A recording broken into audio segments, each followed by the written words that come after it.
Assalamualaikum warahmatullahi wabarakatuh. Salam guru penggerak. Saya Anggi Taufik Gumilar, merupakan calon guru penggerak angkatan 10 dari SMP Negeri 1 Sidamuli, Kabupaten Pangandaran.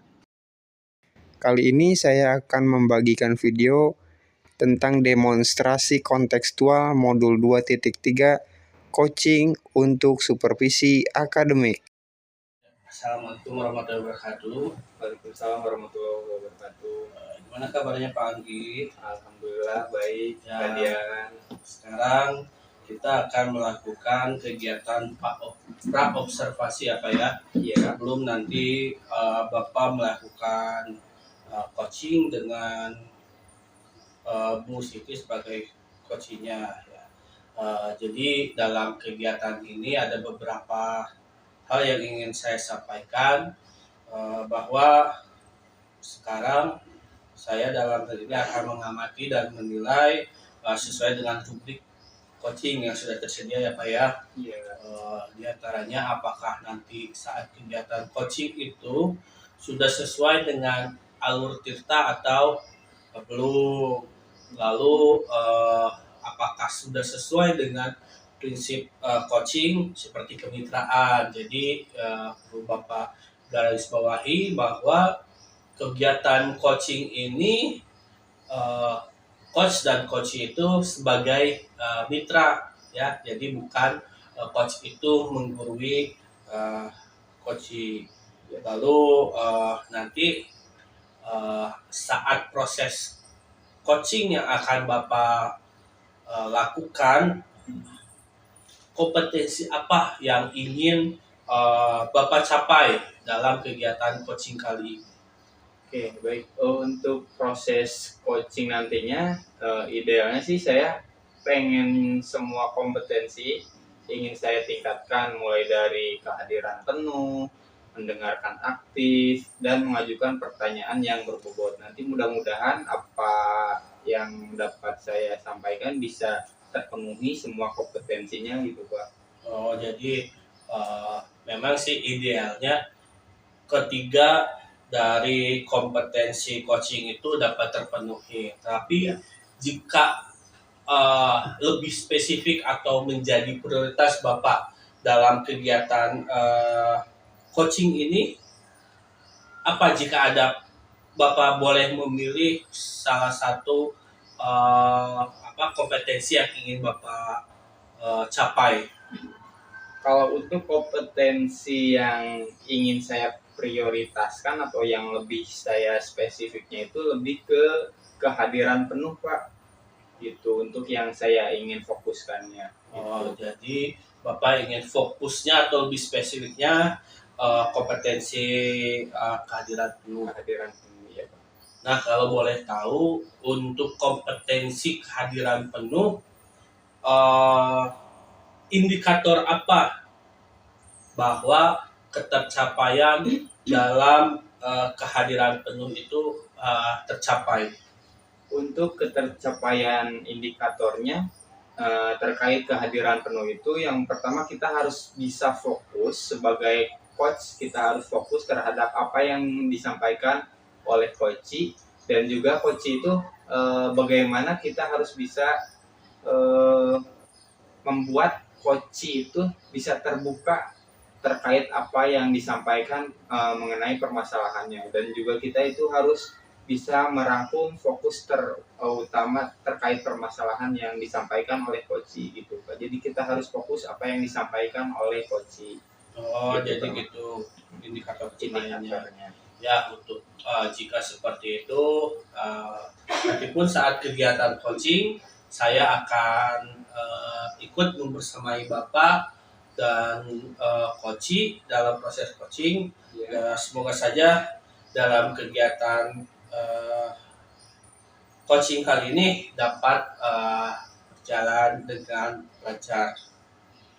Ya Pak, terima kasih atas apa yang disampaikan dan juga masukannya terkait pra-observasi untuk kegiatan coaching kali ini, dan mudah-mudahan nanti saat kegiatan coaching bisa berjalan dengan lancar dan baik dan mendapatkan atau memenuhi kompetensi yang saya inginkan dan juga Bapak harapkan gitu Pak. Terima kasih atas saran-sarannya sebelum melakukan coaching Pak.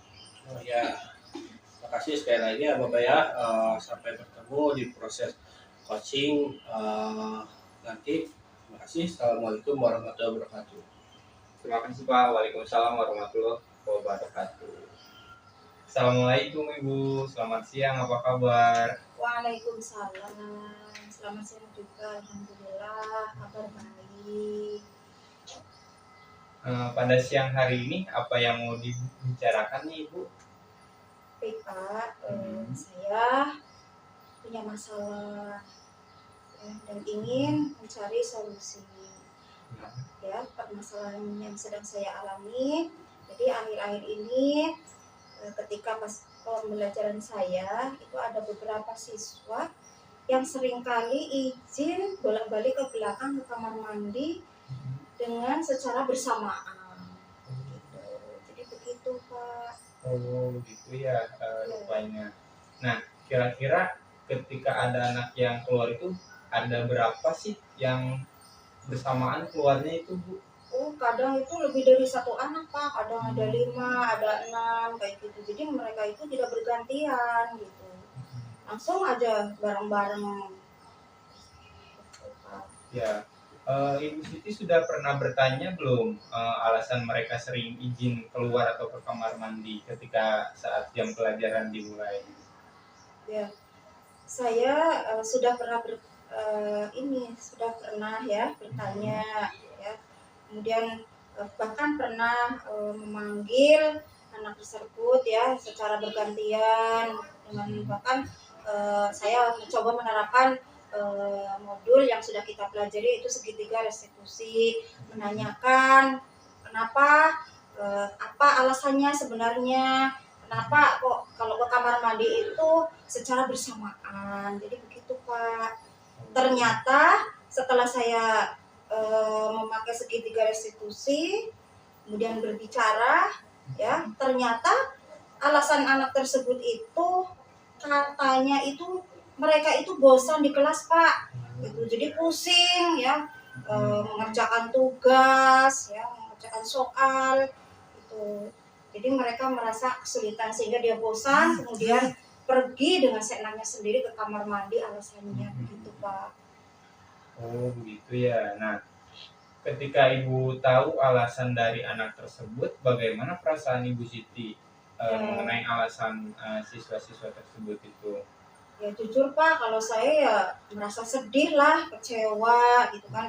Ternyata pada saat belajar saya lagi serius-serius, ternyata ada anak yang bolak-balik ke kamar mandi gitu kan.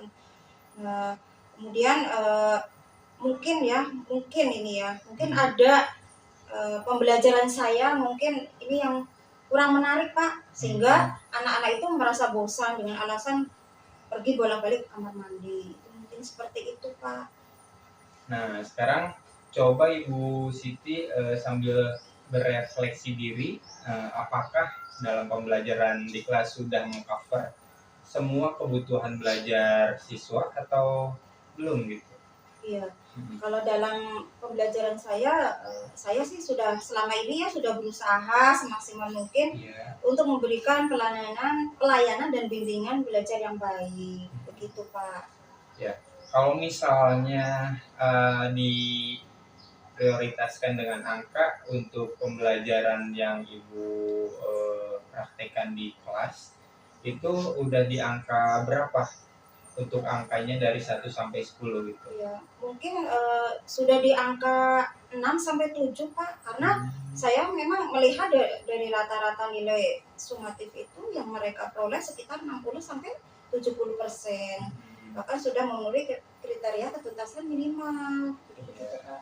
Nah, untuk kedepannya harapan dari Ibu untuk supaya ada peningkatannya, kira-kira ada di angka berapa yang Ibu inginkan gitu? Kalau saya sih menginginkan ya kisaran di angka 9 sampai 10 Pak, itu biar bisa maksimal gitu. Nah, baik. Kalau misalnya tadi Ibu sampaikan mau di angka 9 atau 10, Kira-kira untuk mencapai angka tersebut itu apa sih solusinya kira-kira Bu? Ya, mungkin yang pertama saya harus bisa mengubah metode pembelajaran, mungkin yang bisa menarik, menyenangkan, sehingga anak itu tidak merasa bosan lah, tidak merasa pusing dengan pembelajaran yang sudah selama ini saya lakukan. Seperti itu, Pak. Nah, berarti pembelajaran yang seperti apa yang Ibu Siti inginkan atau yang Ibu Siti capai itu? Ya, pembelajaran yang saya inginkan ya tentunya ingin menumbuhkan satu mungkin keaktifan siswa, memotivasi siswa untuk supaya semangat, supaya senanglah dalam pembelajarannya, tidak membosankan. Mereka-mereka yang suka bolak-balik tuh langganan, bolak-balik ke kamar mandi. Jadi gitu, Pak. Oh, iya. Nah, kira-kira rencana kedepannya untuk mencapai pembelajaran tersebut seperti keaktifan siswa supaya memotivasi siswa. Nah, kira-kira rencana untuk mencapai pembelajaran tersebut itu seperti apa, Bu? Mungkin yang pertama ya, mungkin saya mencari beberapa referensi lah itu dari pembelajaran yang menarik gitu ya, yang Ya. kekinian lah, disesuaikan dengan alur pembelajaran lah, mungkin bisa berbentuk dengan apa namanya PowerPoint gitu kan, mungkin bisa ya Pak dengan puisi gitu, sehingga Ya. anak itu semakin tertarik dengan pembelajaran yang saya sampaikan, tidak merasa jenuh dan pusing lagi. Ya. Berarti sebelumnya kan Ibu Siti sudah mempraktekannya pembelajaran tersebut dengan menggunakan metode, misalnya metode yang berdiferensiasi, tadi juga dengan alat-alat atau media yang digunakan supaya memotivasi anak juga ya. Nah, kira-kira apakah Ibu bisa mendalami itu lebih lama nggak? Ya, saya sih selama ini memang sudah pernah ya melakukan hal yang seperti itu kayak metode berdiferensi. Mungkin saya itu mungkin belum maksimal lah dalam menyampaikan itu gitu. Itu Pak. Oke, mungkin strategi apa yang ingin Ibu terapkan nantinya dalam pembelajaran tersebut? Ya mungkin di awal KBM ya untuk berdiferensi itu kan mungkin saya pertama bisa melakukan pemetaan Pak. Iya. Itu untuk observasi ya terhadap gaya belajar mereka masing-masing. Yang jelas gaya belajar anak-anak kan pasti berbeda ya. Itu nantinya dikelompokkan menjadi 3 jenis kelompok. Mungkin yang kelompok pertama itu yang visual, kemudian kelompok auditori, kemudian kelompok kinestetik. Jadi seperti itu Pak. Nah, barusan kan Ibu sudah ingin membedakan mengenai gaya belajarnya. Apakah proses pembelajarannya juga akan dibedakan nantinya, Bu? Tentu Pak, jadi proses pembelajarannya itu nanti pasti akan berbeda sesuai dengan gaya belajar mereka Pak gitu. Misalkan yang auditori itu berarti saling bercerita Pak gitu mengenai materi yang sedang dibahas. Kemudian kalau visual itu kan bisa membaca atau memahami puzzle atau gambar deskripsi tentang materi. Kemudian kalau kinestetik itu langsung bisa praktek Pak, langsung mencari benda yang nyata yang ada di sekitar kita gitu. Iya Bu, baik. Nah, kira-kira untuk mempersiapkannya membutuhkan berapa lama untuk semuanya itu? Ya mungkin kira-kira 1 minggu Pak untuk mempersiapkannya gitu. Untuk mungkin minggu depan insya Allah saya siap untuk menerapkan di kelas. Oke. Nah, barangkali ada yang bisa membantu Ibu nggak untuk meningkatkan komitmennya itu? Ada Pak yang bisa membantu saya. Pertama ya mungkin rekan atau teman sejawat. Mungkin pertama saya harus harus tentunya tidak lepas dari bimbingan kepala sekolah sebagai pimpinan kayak gitu. Kemudian saya berkoordinasi dengan kepala sekolah, kemudian berkolaborasi dengan teman sejawat di sekolah kami Pak. Iya. Oke, baik. Betul sekali ya Bu. Jadi kalau boleh saya rangkum terkait barusan yang disampaikan oleh Ibu Siti, berarti hambatannya itu ketika ada beberapa anak yang sering keluar saat jam pelajaran itu bebarengan keluarnya ya. Kemudian untuk tadi menemukan beberapa solusi atau rencana aksinya gitu ya. Nah, apakah yang Ibu dapatkan pada posisi ini Bu? Yang jelas saya merasa senang Pak ya, bisa bercerita dengan Pak Anggi ya mengenai permasalahan saya. Saya agak lega lah istilahnya, yang kemarin unek-unek saya sudah tersampaikan Pak, menemukan solusi dengan pembelajaran diantaranya yaitu dengan memakai berdiferensiasi, dan saya berharap dapat menerapkan dengan baik dan hambatan saya selama ini bisa teratasi. Oke Bu Siti, nah sekarang kita ada di sesi terakhir nih. Nah, apa yang Ibu rasakan setelah sesi diskusi atau mencurahkan permasalahan yang terjadi ini Bu? Jujur Pak, saya merasa senang sekali, merasa legowo, merasa terbantu ya, yang tadinya memang saya kebingungan lah terus terang, sekarang sudah menjadi ada pencerahan lah, ada paham ya untuk bisa mendapat pencerahan. Jadi terima kasih sekali lagi Pak Anggi itu atas pencerahannya gitu. Oke, baik Ibu Siti. Nah, kita akan bertemu lagi di minggu depan, dan mudah-mudahan apa yang disampaikan oleh Bu Siti terkait rencananya itu bisa berjalan dengan baik dan lancar, dan juga proses pembelajaran berdiferensiasinya juga bisa dimaksimalkan sebaik mungkin. Oke, untuk sesi kali ini mungkin sampai di sini dulu ya Ibu, dan tetap semangat, mudah-mudahan bisa terlaksana dengan baik. Sehat selalu Ibu. Terima kasih. Semuanya terima kasih banyak Pak Andi atas pencerahannya. Sekali lagi terima kasih. Assalamualaikum warahmatullahi wabarakatuh. Terima kasih Ibu. Ya, assalamualaikum warahmatullahi wabarakatuh. Waalaikumsalam warahmatullahi wabarakatuh. Pak Anggi, jadi kan kita sudah atau Bapak sudah melakukan proses coaching ya dengan Ibu Siti. Nah, ada beberapa yang ingin saya konfirmasi dan saya tanyakan. Yang pertama tadi, menurut Bapak bagaimana proses coaching tadi atau penilaian Bapak terhadap proses coaching tadi? Oke, baik.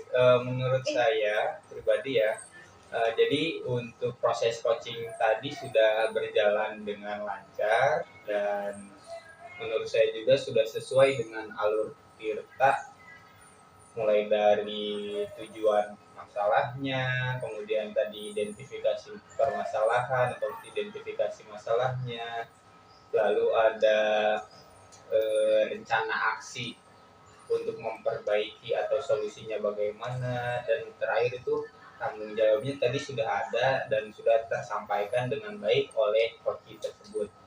Dan menurut saya juga tadi sudah dengan proses yang tadi disampaikan oleh coach, saya sudah berusaha untuk semaksimal mungkin menyampaikan apa yang bisa saya sampaikan dan juga kompetensi yang saya miliki. Itu mungkin Pak. Jadi setelah melakukan proses coaching, apa saja yang Bapak dapatkan dari proses coaching tersebut, terutama tadi kan di awal atau di pra-observasi Bapak menyampaikan bahwa kompetensi yang ingin Bapak capai atau Bapak tingkatkan atau yang diprioritaskan itu tentang kehadiran penuh ya Pak ya? Iya. Jadi menurut Bapak tadi bagaimana apakah sudah tercapai atau belum terkait dengan indikator ketercapaian kompetensi yang ingin Bapak capai tersebut? Oke, baik Pak Dian, terkait tadi selama proses coaching tersebut, yang saya dapatkan selama proses coaching itu untuk indikator ketercapaian kompetensi coaching yang saya fokuskan tadi kan di kehadiran penuh ya. Yeah. Jadi saya rasa saya sudah berusaha semaksimal mungkin dan menurut saya sudah tercapai dengan baik. Jadi tadi saya sudah bisa fokus terhadap permasalahan yang saya sampaikan, mulai dari permasalahan dari coaching.